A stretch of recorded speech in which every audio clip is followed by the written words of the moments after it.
Un hombre que no pidió permiso para hacer historia. El guitarrista que revolucionó la música sin decir una palabra. Solo dejó que su música hablara y cambió el arte para siempre. Hoy vamos a recorrer la vida de Carlos Santana, un genio que supo tomar la guitarra y hacerla reír, llorar y hablar, como nadie más se ha atrevido hasta ahora. Quédate hasta el final. Esta historia comienza en 1947 en un pequeño pueblo de México, llamado Autlán de Navarro, en Jalisco, donde nace Carlos Humberto Santana Barragán, mejor conocido como Carlos Santana. Aquel niño, desde el momento que abrió los ojos, estuvo ligado a la música. Su padre era violinista en un grupo de mariachis, lo cual marcó al joven Carlos incluso antes de tener conciencia.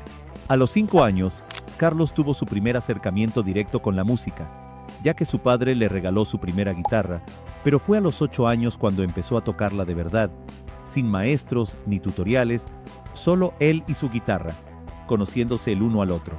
Cuando Carlos tenía alrededor de 10 años, la familia tuvo que mudarse a Tijuana en busca de nuevas oportunidades, como tantas otras familias de aquella época, pero las calles de Tijuana fueron su verdadera escuela.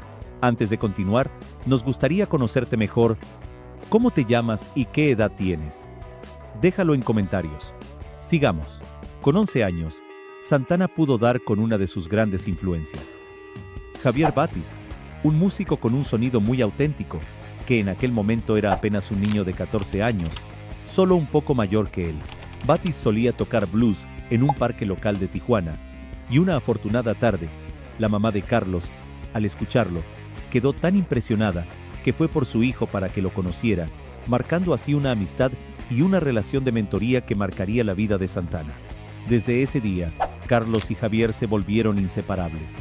Pasaban las tardes tocando la guitarra y compartiendo momentos juntos. Batis le enseñó a Santana técnicas de blues y lo introdujo al mundo de la guitarra eléctrica, influenciando con artistas como B.B. King y Ray Charles, además de tomar la referencia latina de Richie Valens, el joven creador de La Bamba, que para aquel entonces ya era todo un ídolo. A los 13 años, Santana ya tocaba en clubes nocturnos para ayudar a su familia, frente a un público que normalmente consistía en borrachos o gente a la que directamente no le interesaba la música en vivo. Esa etapa no fue fácil. Santana era un niño en un mundo de adultos, pero le sirvió para madurar, tanto a nivel musical como personal. Todo parecía medianamente bien en la vida de la familia Santana, pero los vientos de cambio volvieron a sentirse.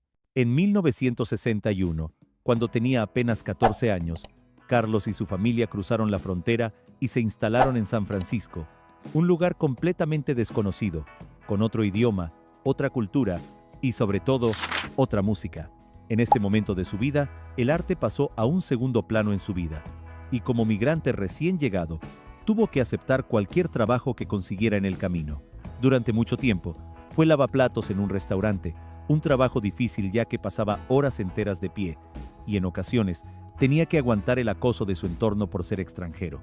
Pero en sus ratos libres, encontró su refugio en el barrio latino de San Francisco y sus clubes que le hacían sentir parte de la ciudad.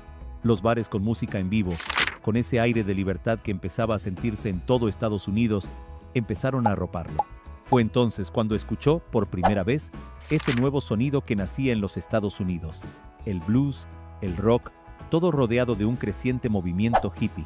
Aprendió de todo lo que veía, desde la rebeldía hasta el aspecto técnico, y sin darse cuenta, ya no era solo un muchacho mexicano en tierra ajena. Regálanos un like si te está gustando esta historia. Para el 66, Santana había formado Santana Blues Band, un pequeño grupo con el que se presentaba en algunos bares de San Francisco, ansiando llevar su amor por la música más allá, aunque no lo hizo de una manera convencional. Esto se dio en 1967. Ese año, Carlos y su amigo y compañero de banda, Michael Carabello, intentaron colarse en el legendario Fillmore Auditorium para ver a la Paul Butterfield Blues Band. Escalaron por una tubería hasta una ventana del segundo piso, pero fueron sorprendidos por Bill Graham, el famoso promotor de conciertos, que trabajaba con algunos de los mejores artistas de la época, desde Janis Joplin hasta B.B. King. Pero, en lugar de enojarse, Graham se interesó por ellos. Carlos le explicó que era músico y que quería fusionar ritmos latinos con el rock. A Graham le encantaba la música latina, Así que, en vez de echarlos, los dejó entrar al concierto, viendo en ellos algo que podría cambiar la música, y no se equivocó. Poco después, Graham le dio a Santana y banda una oportunidad de presentarse en el propio Fillmore, y quedó tan impresionado que se convirtió en su representante y mentor. El sueño que tenía desde que recibió su primera guitarra por fin había llegado.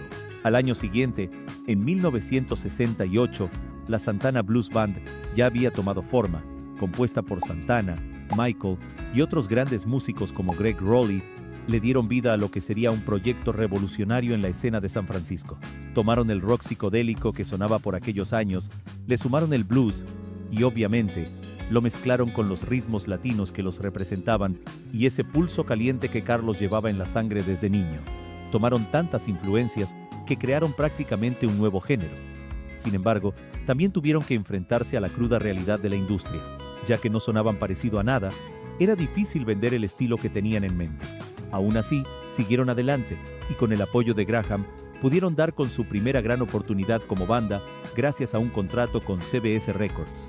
Con un puñado de canciones, empezaron a grabar su primer álbum homónimo, un disco que no solo mostraba su estilo, mostraba su alma, una mezcla de mundos, de culturas, de sonidos y de ingenio, gracias principalmente a la guitarra de Carlos, que supera cualquier tipo de prejuicio o idioma, sobre todo en temas que luego se volverían legendarios como Soul Sacrifice.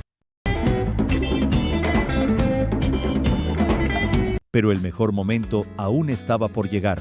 El sábado 16 de agosto de 1969, la realidad de Santana y su pequeña banda cambiaría para siempre. Graham les había conseguido una plaza a la banda de Santana en Woodstock, que si bien aún no era el festival legendario que conocemos hoy, era muy importante dentro de la escena del rock psicodélico. Esa noche, Santana se presentó frente a 400,000 personas, dando un concierto épico que quedaría para la historia. Santana no era cabeza de cartel, ni mucho menos. De hecho, casi nadie sabía quién era. Pero cuando subió al escenario con su banda, a nadie le importó que fuese un desconocido, simplemente notaron que estaban ante un increíble músico.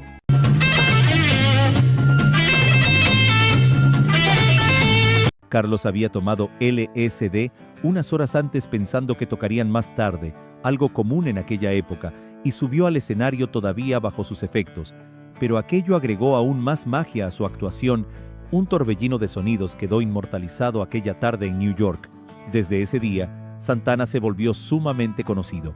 Pasó de ser un músico local a una estrella internacional. De repente, las discográficas que antes ni lo miraban, lo buscaron con urgencia, casi desesperadas. Su primer álbum, que había salido a la venta luego del festival, empezó a sonar en todas partes, desde las radios hasta las casas. Santana no solo había conquistado al público, sino que había abierto un camino nuevo, mostrando que el rock no tenía que ser solo una cosa, ni venir de un solo lugar. Detrás de la gloria, aún estaba el joven que había dejado México con una guitarra bajo el brazo, buscando su lugar en el mundo, pero el éxito, como suele pasar, llegó con su lado oscuro. Dentro de la banda, las diferencias comenzaron a hacerse notar. Gregg Rolie, el tecladista y vocalista, tenía una visión más ligada al rock clásico y el sonido que les había catapultado a la fama. Carlos, en cambio, empezaba a sentirse atraído por algo más profundo. El blues siempre había estado en su corazón, pero también comenzó a buscar respuestas en la espiritualidad y el jazz. En ese camino encontró a Sri Chinmoy, un maestro espiritual que lo guió y marcó un antes y un después en su vida.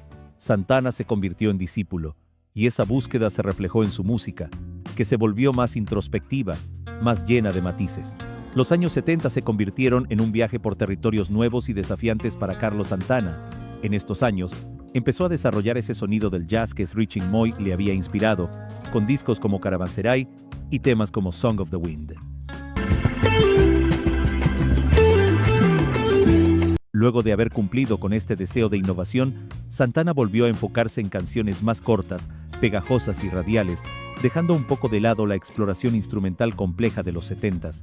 La guitarra llena de alma de Carlos dio vida a los álbumes Bebop y Shango, del 81 y el 82 respectivamente, dejándonos temas que fueron rotundos éxitos comerciales como Winning.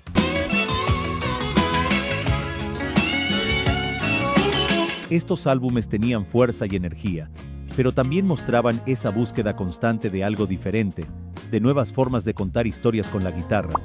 Pero este camino no estuvo exento de desafíos. Suscríbete al canal si te gustan este tipo de videos. Sigamos.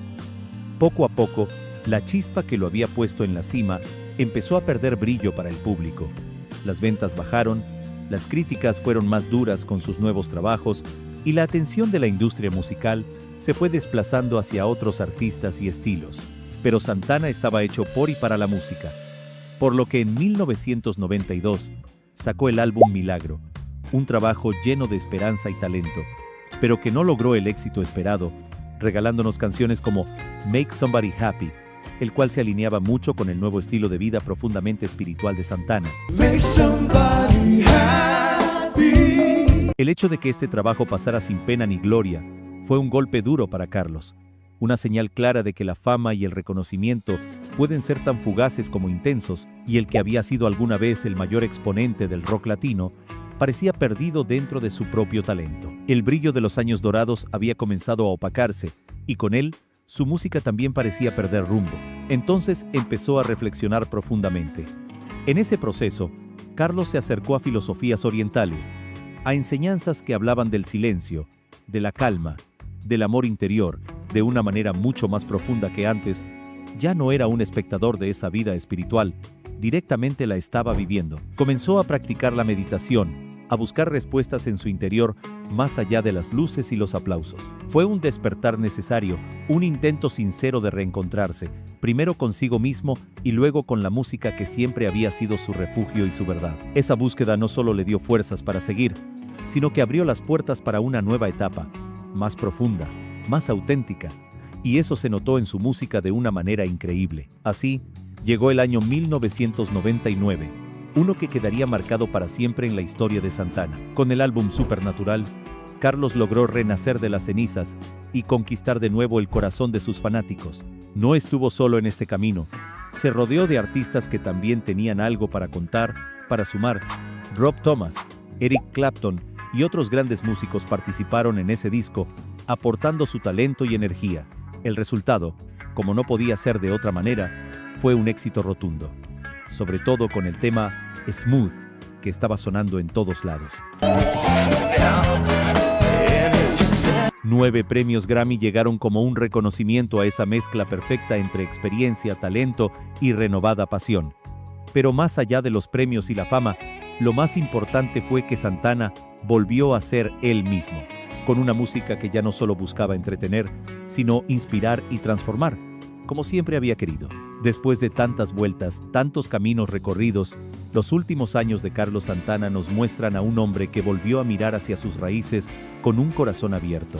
En el 2010, lanzó un álbum llamado Guitar Heaven, donde versionara algunos de los clásicos del rock más queridos, con temas de Led Zeppelin, Deep Purple y The Rolling Stones, pero siendo el más destacado el cover de While My Guitar Gently Weeps con India, Aria y Yo-Yo Ma, un homenaje a George Harrison.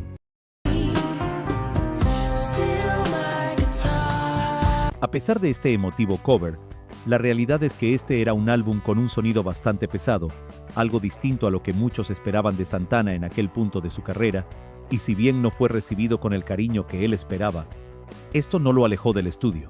En 2016, dio un paso que llenó de emoción a sus seguidores de siempre. Reunió a los miembros originales de su banda para grabar Santana 4, su próximo álbum de estudio. Fue un regreso al estilo clásico, ese que los hizo únicos, con esa mezcla de pasión y frescura que solo ellos podían lograr juntos y que fue un mimo al corazón de muchos antiguos fans, gracias principalmente a temas como Anywhere You Want to Go, que representaban perfectamente el espíritu de la banda. Luego, en 2019, Carlos volvió a sorprendernos con Africa Speaks, un disco que fue grabado casi en una sola toma, con una energía cruda y pura, y que fusiona ritmos africanos, latinos y ese rock que siempre estuvo presente en su carrera, representados a la perfección en el tema Breaking Down the Door.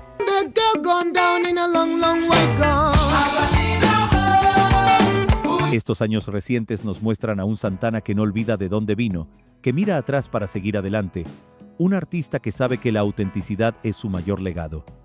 ¿Cuál es tu canción favorita de Santana? Déjala en comentarios. Como cualquier otro artista, Carlos Santana vivió muchos momentos de luz y también de sombra, altibajos que marcaron su camino, pero a pesar de todo ello, nunca perdió su esencia. Hoy, muchos años después, sigue activo, tocando con la misma pasión que lo impulsó desde que le dieron su primera guitarra. Su música sigue hablando un idioma propio, inconfundible, ese que reconocemos al instante. Su verdadero legado va mucho más allá de las canciones que nos dejó.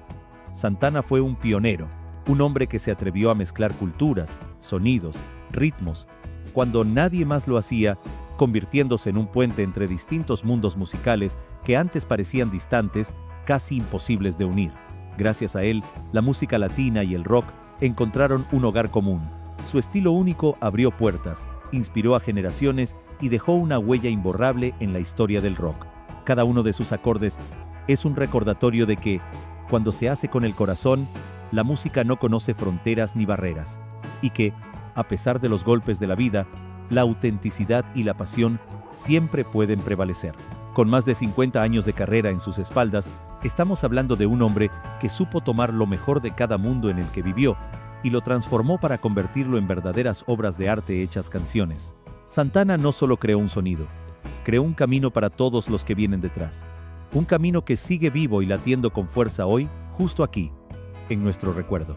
Y así llegamos al final de este recorrido. ¿Qué opinas tú acerca de la vida de Santana?